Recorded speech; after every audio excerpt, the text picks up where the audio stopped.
at 2:30, and the title of the session, as you see from your program, is Crisis in the Middle East. God, what is new?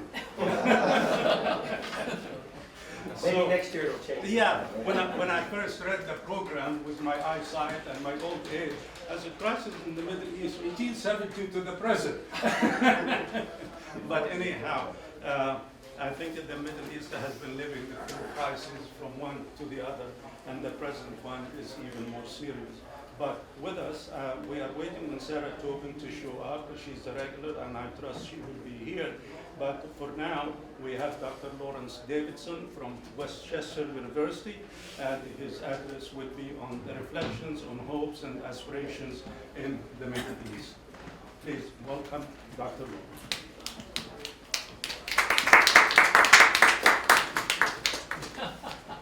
Thank you. Actually, I took this title because of the title of the little conference that we're at. I thought that with the possible exception of Tunisia, where are these hopes and aspirations? You know, I can't see them. But it is true that hope burns eternal. And it has to burn eternal because obstacles to realizing, the aspirations of hope also burn or pop up eternally. And so I think I'm an historian, so I take that kind of perspective. So there is never a time, really, where there isn't struggle. Okay?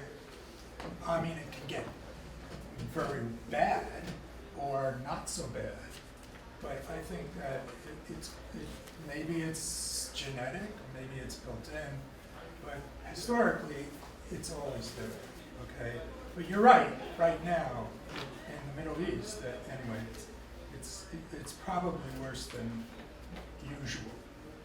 So we can take the Arab Spring of 2011 as a sort of standard, to sort of set a standard of hopes and aspirations. And we can then ask in 2016 what's happened to them.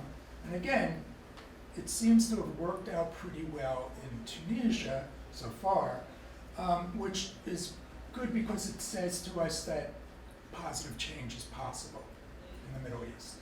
Okay? But then we have to realize that there were extenuating circumstances. One, it might be the peculiar culture of the Tunisian military caste that led it not to intervene, as it did in Egypt. And another might be that the Gulf Arabs didn't care about what the heck happened in Tunisia, nor maybe did Washington or Paris or London or what have you. So maybe they were blessed by not being strategic enough for outside interference. But beyond that, beyond the anomaly of Tunisia, we can certainly say that hopes and aspirations, as expressed in 2011, have been dashed. Okay? Certainly they've been dashed in Egypt. Now I take a particularly different point of view. I actually have lost some Egyptian friends because of this. What happened in Egypt is that you had, this is my take on it, you had a fair and free election. You might not have liked who won, but just like in Palestine, you had a free and fair election, obviously the wrong people won. No? At least for somebody, the wrong people won. And so what you got was a brutal military coup that overthrew democracy in Egypt. Now, I've met a lot of Egyptian people who are citizens who were secular, who were relieved that the government of Mohammed Morsi was overthrown. But I'd like to ask just how long those people think that a dictatorial response can hold at bay the hopes and aspirations of religiously devoted Egyptians or Arabs or Muslims generally. The Brotherhood in Egypt is a remarkably patient and a remarkably survivable organization, and so they're going to be back. And I think that I'm not a Muslim, but I am an historian, and I do study this region, and so I think that the hopes and aspirations of the Muslims of the Middle East, the believing Muslims of the Middle East, are just as legitimate as the hopes and aspirations of secular folk. Okay. So there seems to be little hope left of the hopes and aspirations in Syria, Yemen, Libya, Iraq, Bahrain, and other places where those hopes have been dashed or, resulted in ongoing civil war. And the same can be said in Israel and Israel-Palestine, where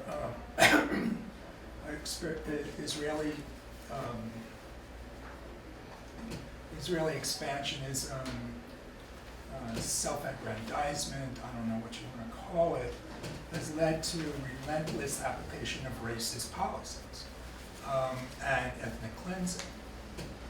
And so in terms of the hopes and aspirations of the settlers, I guess we can say, okay, they've been fulfilled so far. But for the Palestinians generally, it hasn't. And I think what needs to happen in that case is that Israel, one thing that Israel's never had is a sense of the cost of its actions. I mean, besides the fact that it loses soldiers and as do all armies and stuff like that, but there's no sense of cost to, say, expansion. And that's why I think that something as poo-pooed as the boycott movement is in fact about a very positive development, because through civil society actions you are essentially assigning a cost to behavior that most of the world understands is improper, illegal, et cetera, et cetera. And if the U.S. Congress won't do it, then the rest of us have to do it. So in most of these places, there's no new hopes and aspirations, and there's certainly no probability of that coming about in the short term. Okay. And this raises another question. This begs another question, and that is, what do we say about nonviolence as an avenue to positive change? Okay. So, for instance, I can ask you the question: what is the probability of a new Tahrir Square phenomenon? What's the possibility of that liberating Egypt? Is it more or less than the possibility of a new Tiananmen Square phenomenon coming about and liberating China? How different are we in these scenarios right now? So if the lesson has been learned that nonviolence is not likely to get your hopes and aspirations realized, then what's the option? Well, the option is twofold. One is you just take it. Or you pick up the gun. And I think that I'm not saying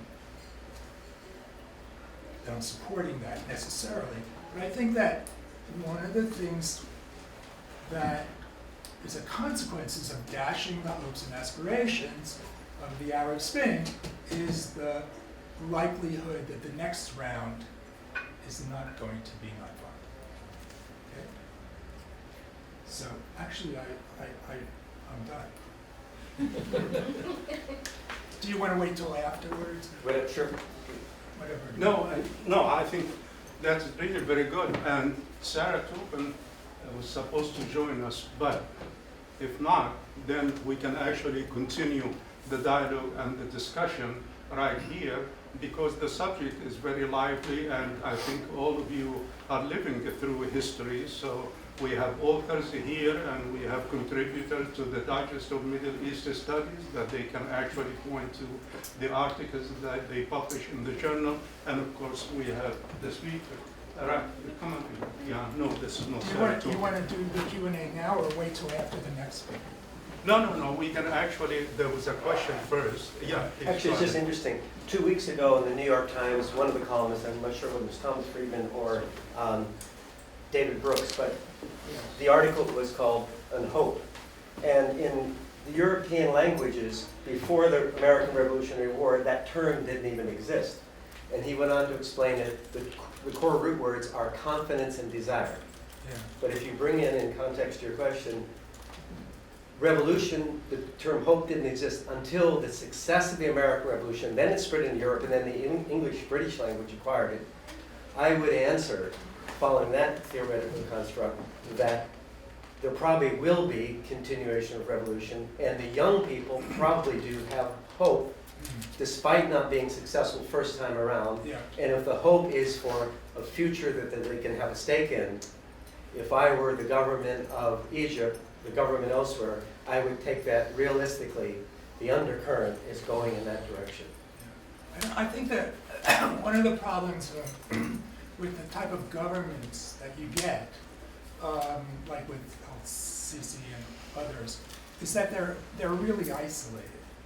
You know, they are isolated. And Mubarak, I had the feeling that Mubarak was sort of surprised that he ended up where he did. They're isolated, and they don't see the aspirations of their people. They only see the aspirations of their class, the military class. I mean, you can't buy a refrigerator in Egypt that's not made by the military. I mean, they've got a real grasp on the economy. By the way, the same thing's happening in Iran. The same sort of military class is growing up in Iran.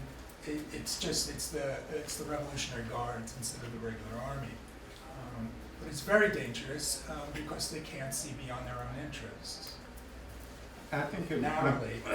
I may comment also that it's really the next revolution is going to be very much about bread and not butter, just bread and water in Egypt, because basically now the shortage of food, all of these things that really prompted the first Arab Spring. There was unemployment and escalating prices and just increased level of poverty. And what you are really going now is even worse condition, escalating poverty, and of course the fact of the matter that the military came and suppressed what used to be the Arab Spring. That suppression is building more steam, and unfortunately we're going to see an even worse condition. There have been reports of military attempts to really take over again Sisi, so to speak, to depose him, and they arrested him, and of course the natural execution or what have you. But the fact of the matter is now the Egyptian public that had high hopes about the so-called Sisi regime and adoration of the Egyptian military have been dashed. A, the high price, B, the unemployment, and number C, the increasing arrests. You read about the 4-year infant who actually was sentenced, to 20 years in prison. So all of these things are really brewing the conditions for another upheaval. Unfortunately, it may be worse. It may be really civil war because you have the justice system is now aligning itself with the Sisi government. And that's why you have all of these, sentencing to 4-year-old, absentia, everything that you have under the sun. How much of that will contribute to an explosion of the current situation in Egypt? I don't think it's not going to be very far. Actually, I have a recommendation for the next popular revolutionaries who take over. And this comes from history of the Weimar Republic. And after World War I, in Germany, the Weimar Republic, it was a democratic, social democratic regime that temporarily governed Germany. What did they not do? They didn't purge the judiciary. They didn't purge the police officer corps. And they didn't purge the military officer corps. And they were doomed. Mm-hmm. So I was waiting. Yeah. So when Morsi came, I was saying to myself, you really ought to know what happened with the Weimar Republic. Yeah. But they didn't, so maybe the next guys will. Yes, please. Would it be productive at all to discuss the history of the transition from Mubarak, Tahrir Square, Morsi's government, and to the reaction of the military? Because the rhetoric of Tahrir Square was democracy. Yes. And the election, as you say, is well recognized as being a free and open election. And the result was extremely close. And the rhetoric of both parties during the election was of cooperation, accommodation, and adaptation of some of the economic and social policies and some of the religious liberalization in the country.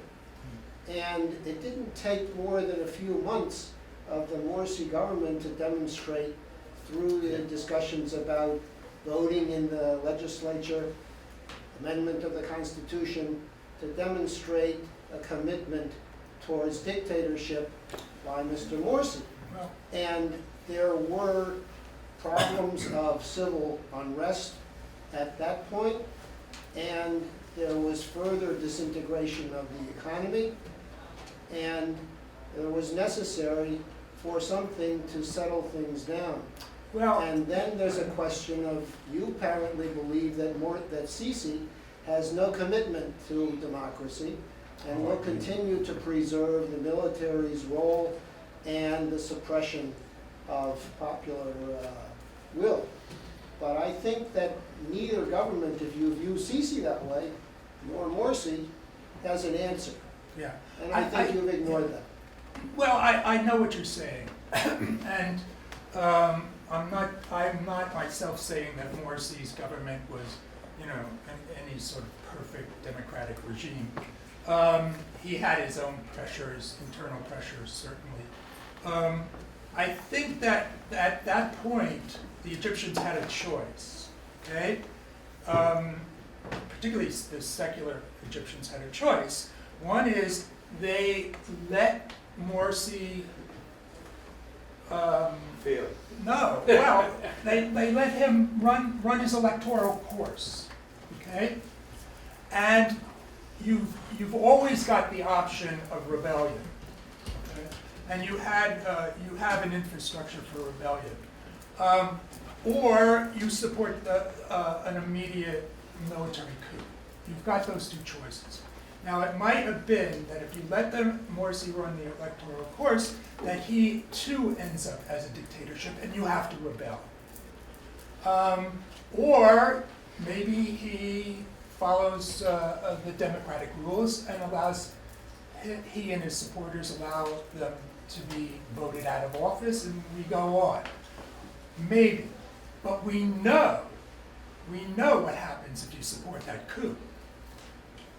Okay? If you support a military coup, you're not going to get another free and fair election.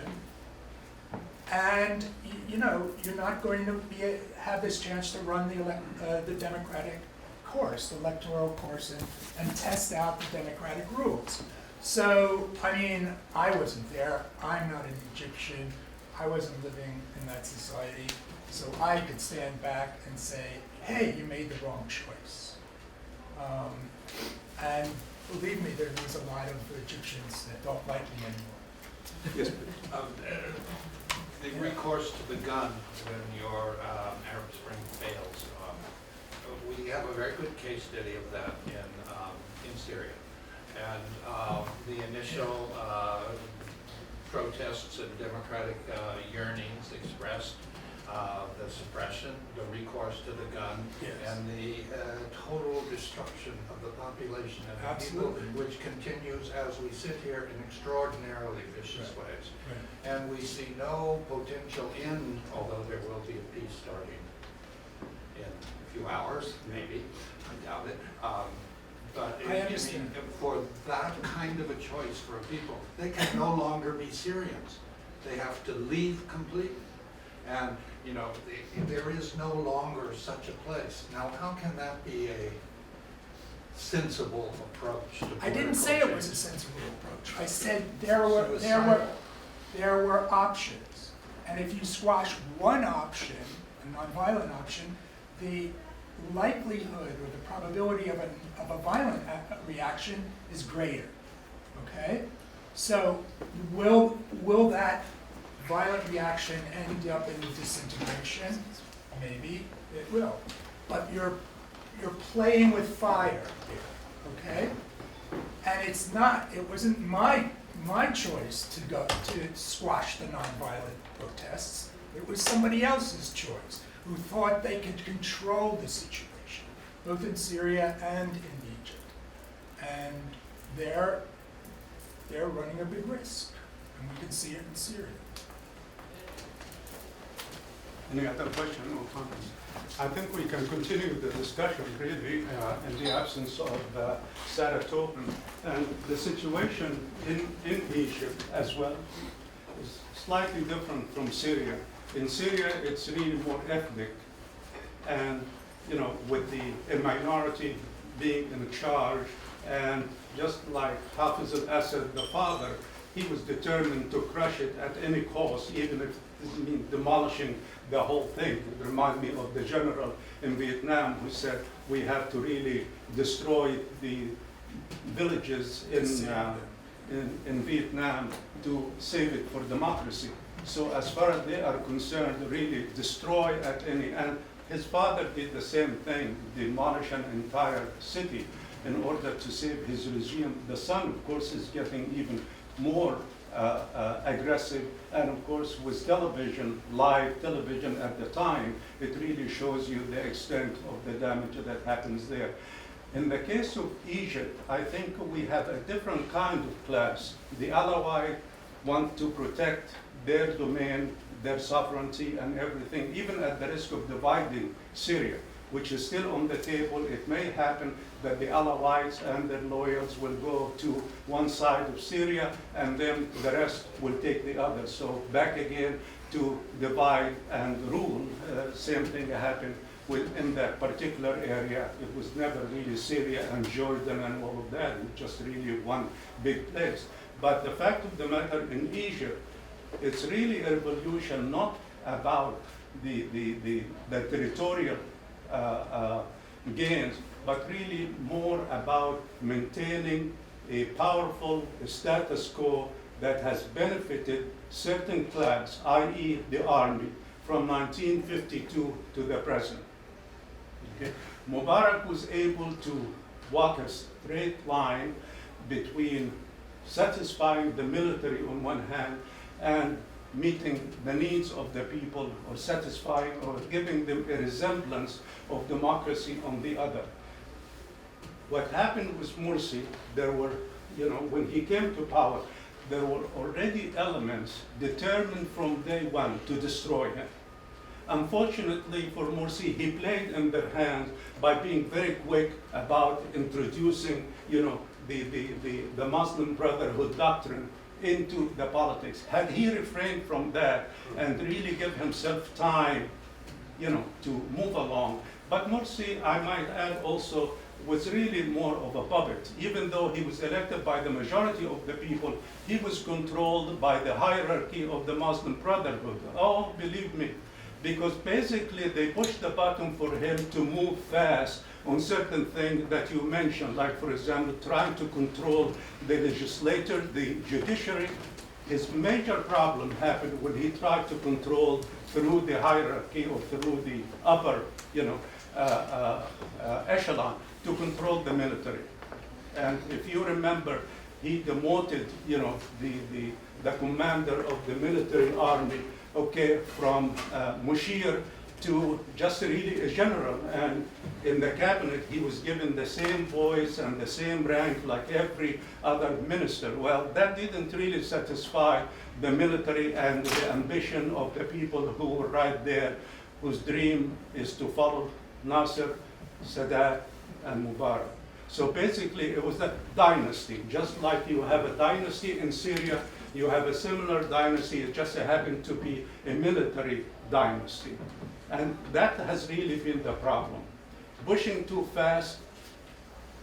The Egyptian people were also impatient. That's their major problem. They wanted the bread and butter on the table today. And that created a problem. I mean, the increase in the birth rate is staggering. The country is moving from 60 to 70 to now 18, going to 19 million people. Shortage of everything from food to employment to everything else. So these are really factors that have entered the picture, and the military doesn't want to give all the privileges. I mean, it's a country within a country, whether we like it or not. They have their own military industrial complex. They built the second Suez Canal, and they are thinking about even expanding further, and therefore it's a class within the Egyptian society. I'd like to, I see you agreeing with some, disagreeing. I would like to really hear your views about the points that we either agree or disagree on. Please. Well, certainly your observation about the Alawites in Syria is right on. However, you just described an essentially identical situation in Egypt. It's just that it didn't have the ethnic basis and the religious basis that it occurs in Syria. But there's no reason to think that the military will be any less vicious than the Assad regime, which of course is setting new standards for viciousness on a daily basis. Secondly, absolving Morsi because he's too weak to resist his own political party strikes me as really not very likely. He's a leader of the Muslim Brotherhood. You don't get to be a leader of the Muslim Brotherhood by being a pushover. He was not the leader of the Muslim Brotherhood. There's a spiritual leader who's actually calling the shots. Okay, and another thing, all right, I take your point. Now, he's actually was a leader of the Muslim Brotherhood. He would never have been elected if he wasn't a strong leader. No, I'd like to hear some of you on that point, because that's a misunderstanding really, because some people think that, yes, he won the majority of the vote of the American people, even though, as you said, in a nice democratic way, even if the 1%, Hillary would be very happy with 1%. She would call that big win like she did in New Hampshire. But the fact of the matter is that the Morsi was actually executing. Forgot anybody from Egypt remember the name of the person in charge of the Muslim Brotherhood? Not Mufti, but he had another name. He was the spiritual leader to whom Morsi actually reports. So contrary to what people think that Morsi was in charge. Remember who was actually placed in nomination for the presidency before Morsi. He was one of the most influential people, and they disqualify him because his mother had acquired Egyptian citizenship. So therefore, he was not really the number one choice of the Muslim Brotherhood, okay? He was the default one. His popularity came not because of anything, but because people get fed up. with, the Egyptian military rule, whether it is Nasser or Mubarak. And there's always a slogan in Egypt, give the Muslim Brotherhood a chance. Because they tried for many years, as you know, since Mohammed al-Banna established the Muslim Brotherhood. But they failed. Either they failed, or when they were about to succeed, the entire population was actually arrested and sent to Torah, And I was a young man when the Nasser, had them on the train going right there through the Suez Canal to go to Torah. Any of you know about that place, which is the exile for everybody, from criminal to political opponents. So that's the equation that we have. Had we just given him, and you have to remember a couple of other things. One, Saudi Arabia in particular did not like that. So from day one, Saudi Arabia was actually conspiring to really make sure that the so-called Muslim Brotherhood leadership and its control of Egypt, which can spread throughout the whole Middle East, is a very dangerous thing to its existence. Just using the name of a movie, Clear and Present Danger. And they did everything they can to destroy it, including making alliance with the Egyptian military. So you have the money coming from Saudi Arabia and the support, that's number one. And then you have the situation in Egypt where people felt that, our dreams did not materialize. The business community, the big industrial, business leaders in Egypt were also opposed to the Muslim Brotherhood coming to power. So whom they rely on again? They rely on Sisi. In fact, there was a rumor in Egypt that when they asked people to go to vote, the first day almost nobody showed up, or a very small percentage of people showed up. Some of you may have read, I see shaking hand.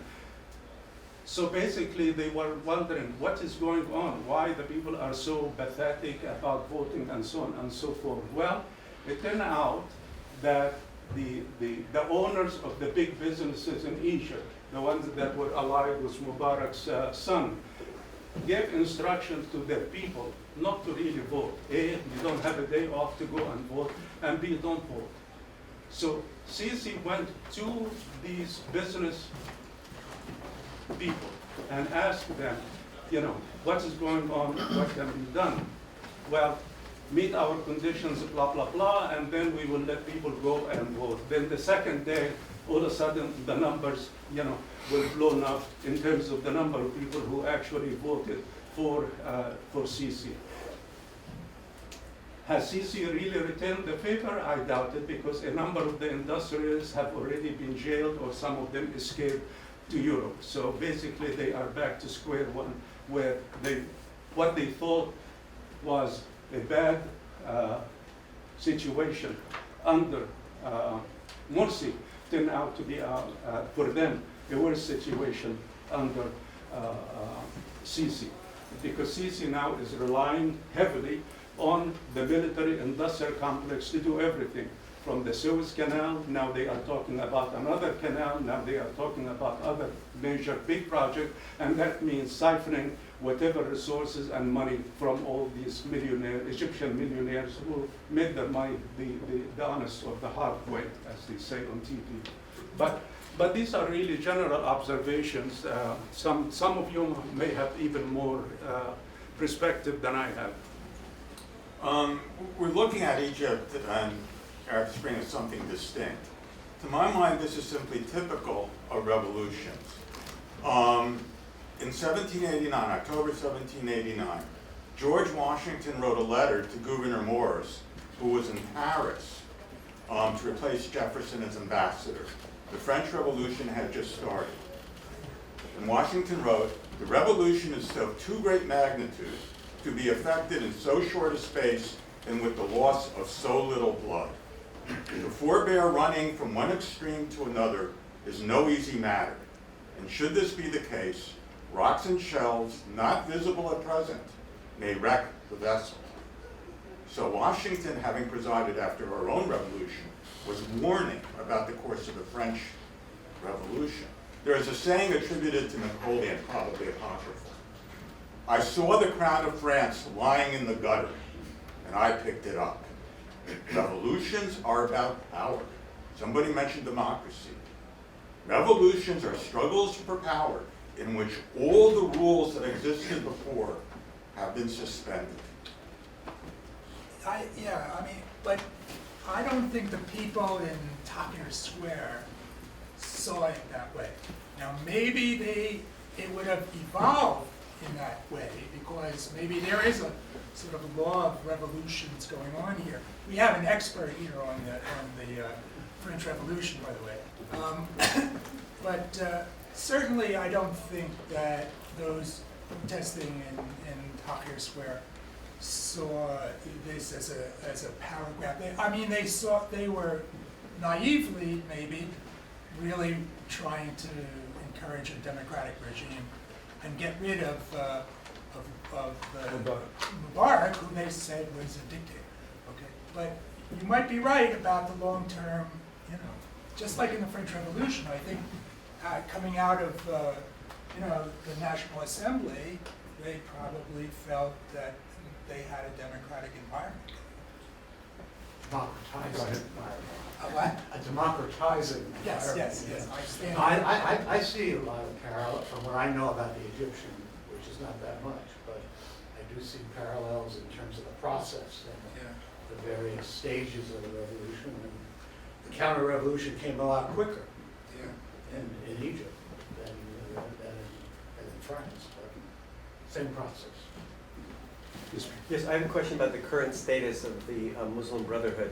3 years ago, we had a very interesting, heartfelt presentation by an Egyptian woman describing the Muslim Brotherhood as actually being an aid and health organization all throughout Egypt.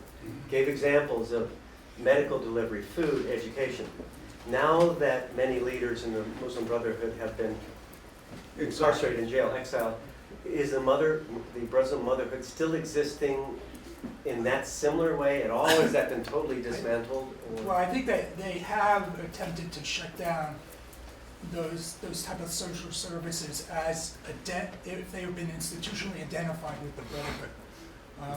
And they might have just done a sort of a sleight of hand and changed the appearance, while the delivery or that sort of process, which they do in principle, right, in religious principle, continues under a different name, I guess. That's my guess. The Muslim Brotherhood had a long history, as you all know, in Egypt as well as in the Middle East, particularly in Egypt since Muhammad al-Banna, founded the Muslim Brotherhood. What you really have, I think the best way to describe the Muslim Brotherhood, especially in Egypt, is a survivalist organization. They survive, all kinds of prosecution and persecution under the king, King Farouk, under Nasser, Sadat in particular, as you know, after all the assassin was affiliated with the Muslim Brotherhood, and now it's underground. Well, if you judge it from history, they have managed very well to go underground, and I think now they are doing the same thing, going underground, because they have been criminalized, not just by Egypt, but by the Arab Gulf states that used to provide funds for them even when they were underground in Egypt, but not in Saudi Arabia and the Gulf states, as you know. By the way, there is a bill in Congress now naming the Muslim Brotherhood as a terrorist organization. Yeah, whether it passes on. Especially when you get the Republican Congress, then everything inside would be considered. I'm sure the name Muhammad probably will be ruled as a criminal name, or anything with Muhammad would be placed on the blacklist. But the fact of the matter is, they have been they have gone through and they have been survivalists. They went underground, they reformed, and they come back. Anybody who think that this will be the demise of the Muslim Brotherhood really then need to go back and to study Egyptian history, because they will revive themselves. They will come back again. Because you are really tied to religion, which is the core value in Egypt, okay? Number one. Number two, with charity. When all the AIDS programs from the United States and all the European countries and so on disappeared from the scene in Egypt, the Muslim Brotherhood was right there to provide food, shelter, and medical care. Egyptians have never forgotten that. That's one of the reasons they actually made it in the first election, that was held in Egypt, because people remembered that. Unfortunately, the political arm of the Muslim Brotherhood shot themselves in the foot. They could have easily been, low-key and, just use the time to your favor. Egypt now, anybody who will provide food and shelter, believe me, will win. The officers or the army failed to provide that. The promise came with the planes, on Tahrir Square and all of that, and people waving the Egyptian flag and cheering the military, because all of a sudden now we are going to really have bread and butter all over again. Okay? I was in Egypt when Camp David Accord, not when Camp David Accord, when Sadat went to Jerusalem. And I was in Al-Ahram headquarters at the time, which is the influential newspaper in Egypt. And I will never forget a statement made by one of the key figures in the organization. And he was saying to his people, look up now. The dollars will just be pouring down on Egypt. Their thinking is, as long as you appease the United States, and you do very well remember, they were deprived, the United States from Egypt because the Russians were in. When Sadat kicked out the Russians and then decided to go to Jerusalem, then all of a sudden Egypt took a different turn. And many of them felt, now we're going to enjoy the American generosity and the American dollars, which is true. He was right up to the point where all of a sudden when you have on every corner there's a McDonald's and a Pizza Hut, and people dressed royally to go to Pizza Hut like you're going to the opera night, okay? That is true. I was there and I have observed it. But at least there was prosperity. And the saying, the Egyptians are known for very good jokes. And the joke was, if you didn't get rich during Sadat days, you will never get rich. Because that's at the time when siyasat al-infitah, the open door policy economically, and all of that really revitalized the Egyptian economy. And unfortunately, with the assassination of Sadat, that really destroyed things. But then Mubarak carried on the legacy, and at least it was not a terribly autocratic regime as it was during Nasser, for example, but it was a little bit more moderate. Now we are going back to the worst days, as people would say on the street, the Nasser's days, or Nasser's darkest days. I'd like to hear your comment, because I know you agree with me on some, you disagree. Please, come on in. Make it a seminar. Yeah. I was just imagining Egypt with the Copts owning the army. The Copts, the Christian minority, Yes. about the same size as the Alawites. Then we would have a very similar situation. The suppression of the Christian population in Egypt is always a sore, a difficult thing for them to reach a political accommodation across the whole country. I wonder what you thought about that. Mhm. Whatever, doesn't matter. Nobody cares about that. Yes, please. I have a question. What was Muslim Brotherhood's position on the Ethiopian Great Renaissance Dam? The position on? On the Great Renaissance Dam that Ethiopia is trying to build in Nile? Well, the situation in Egypt now, when I was reading somebody in the negotiation, was saying that, in fact, Egypt has not played a major role. The Minister of Irrigation was supposed to be heading a delegation and meeting with the people there, the Ethiopians and the Sudanese, to discuss the framework of the agreement. And he sent a second, in command person. He didn't attend the meetings. And they have the terms right there. They send them to the Egyptian Ministry of Irrigation for their response, and for some reason somebody has been sitting on it.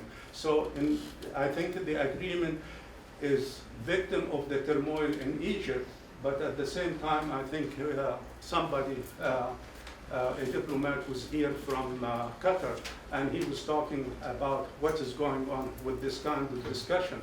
And frankly, somebody was saying at the table, would Egypt go to war with Ethiopia over the dam? And my feeling, based on what I read, no way. Egypt is in no position to go to war. That's number one.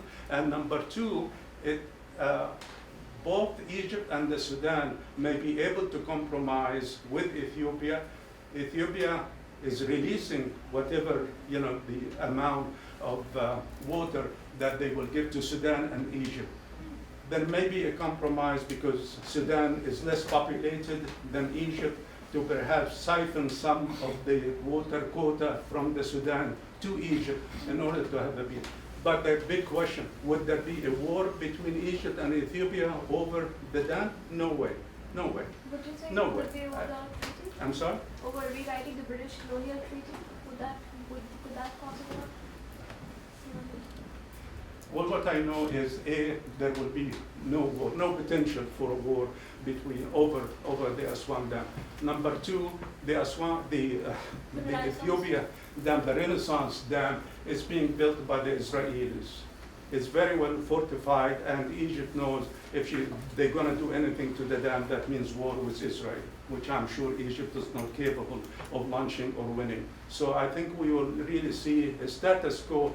The compromise will be, with Egypt population growing like crazy, we'll give them a little bit of the Sudan water, and maybe they can work out something later on. But Egypt's population is the one that will be suffering the most, because it's growing to the tune of, somebody said, it's like 1 million a month or something like that. I mean, it's a staggering figure. 1 MCM a month is going to go down? Now, I'm sorry? 1 million cubic meters is going Yeah. to go down? Yeah? 1 million? Yeah, Cubic meters Yeah. a month? yeah. No, Maybe a year. he's talking about 1 million people born a month. Born. Oh, 1 million. Oh, yeah, no, talking about population, yeah, adding to the population. So if that is the case, that really is, Egypt is in a bind with regard to the two dams being built, not just one, in Ethiopia. And that regulates the amount of water that Egypt will have. It's going through the Sudan. Sudan may compromise, by letting Egypt increase its share of the water up to a point where, negotiation can restart another time. But that's an element. There is hard feeling, but I don't think that there will be a war over that, frankly. What is the temperature of the relationship between Egypt and Israel? Well, presently, I think there is a high level of cooperation, particularly in terms of Gaza. So there's a sort of unlikely, unwritten and unspoken alliance, actually, between Egypt, Israel, and Saudi Arabia on this whole business. Saudi Arabia has made its peace with the Israelis, and they really see as their enemy, besides the Iranians. But among the Sunni Arabs, it's the Muslim Brotherhood, it's Hamas, its competitors, religious, ideological competitors to Wahhabi Islam. So there's this sort of cooperation. The Israelis and the Saudis are on the same path in terms of Syria. The deal there, I think, is to fragment Syria, to break it up, and have at least a good part of it under the control of Al-Qaeda, or al-Nusra, as it's known in Syria. I know the Israelis want that, which is odd, isn't it? It's very odd.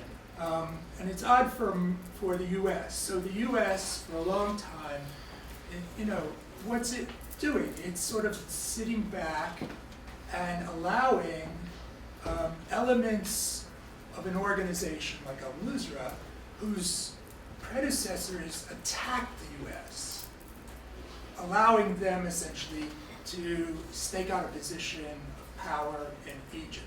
Why? Because the Israelis like them. I mean, I don't, Why do they like them? the Israelis like them because they cooperate with them. The Israeli, there was, I forget which one, it was the ex-ambassador here, he said that, that he prefers seeing Al-Qaeda in charge of Egypt, of Syria, rather than Al-Assad.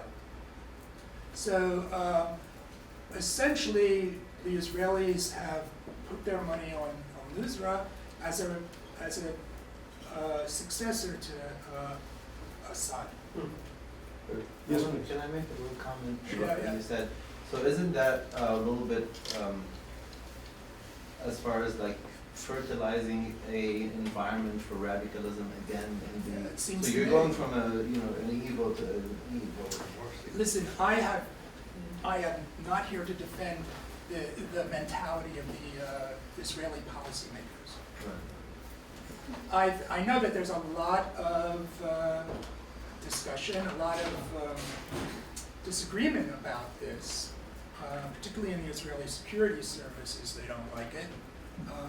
But this is what Netanyahu and his boys see. In fact, there was an incident where al-Nusra besieged a Kurdish town just across the border in Syria, just across from the Golan. And the Israelis had trouble with their border police. It wasn't Kurdish, it was, what's the border? Druze. No They were- Kurds there. That's right. It wasn't, I'm thinking of Kurds because Elsewhere. it was they had trouble with their Druze border police because they were very upset about this. And so the Israelis tried to talk the Nusra people into backing off. But there was an incident where, because the Israelis were bringing wounded al-Nusra partisans into Israel for hospitalization, and at one point they were attacked. The ambulance was attacked by Israeli Druze border police. So it's very complicated. So what is the U.S. thinking of this whole operation? Trying not to, I guess. Is the Congress aware of that thing? Or? Oh yeah. I mean, well, who knows what the Congress is aware of? The Congress is aware that there's, and this is a structural problem with U.S. politics. Okay, this is not peculiar to a Jewish lobby, which is really a Zionist lobby, which is different. There's a structural problem with U.S. politics, and that is that policy, particularly including foreign policy, is driven often by special interests.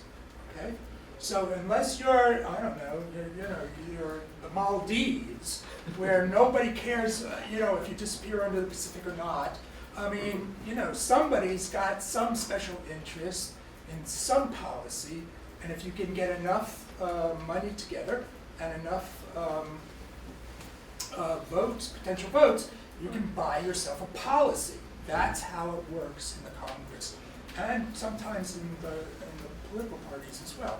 So the only thing that the Congress is aware of is they get enormous amounts of money from particular special interests, particularly the Zionist interests, for their elections and re-elections.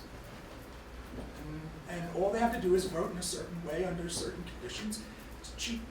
So there's no US policies of whatever, there's no There's American, there's pro-American, it's whatever the money There's buys. no national interest. Right, okay.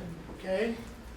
There's only the interest of those powerful enough to substitute their parochial interests for a national interest. You can quote me.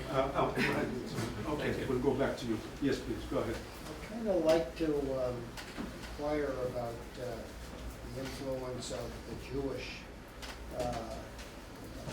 political contributions and lobbyists in this discussion by asking whether you see the same influence in the support by, or the lack of support, or lack of action in Congress to the Iranian deal.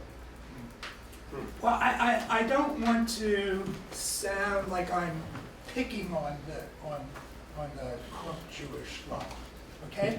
Maybe you should change your I think words. No, I think I tried to make a distinction. I mean, you have to listen carefully.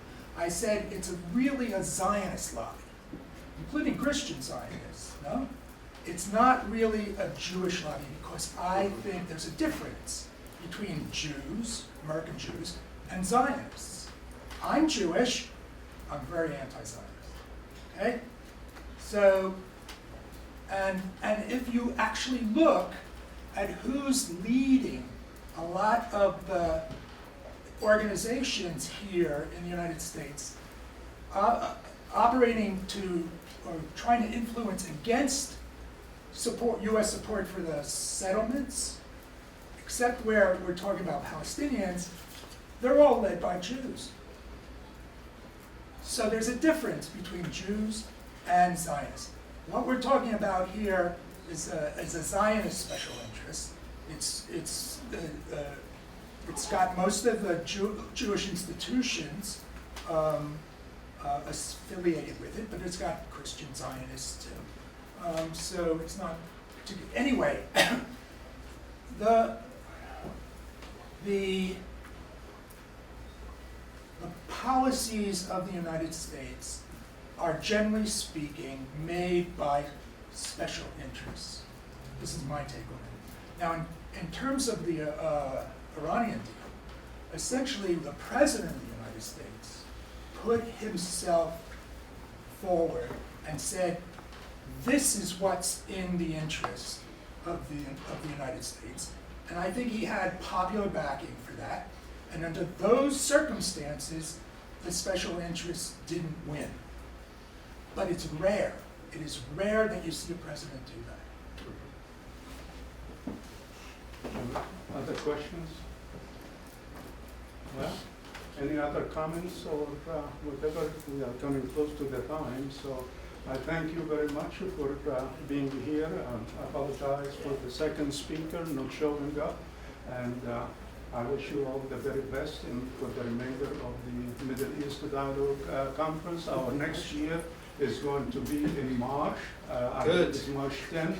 It's on your program, so I look forward to seeing you again. And if you have speakers in mind or you would like to volunteer to be a speaker, we would love to hear from you.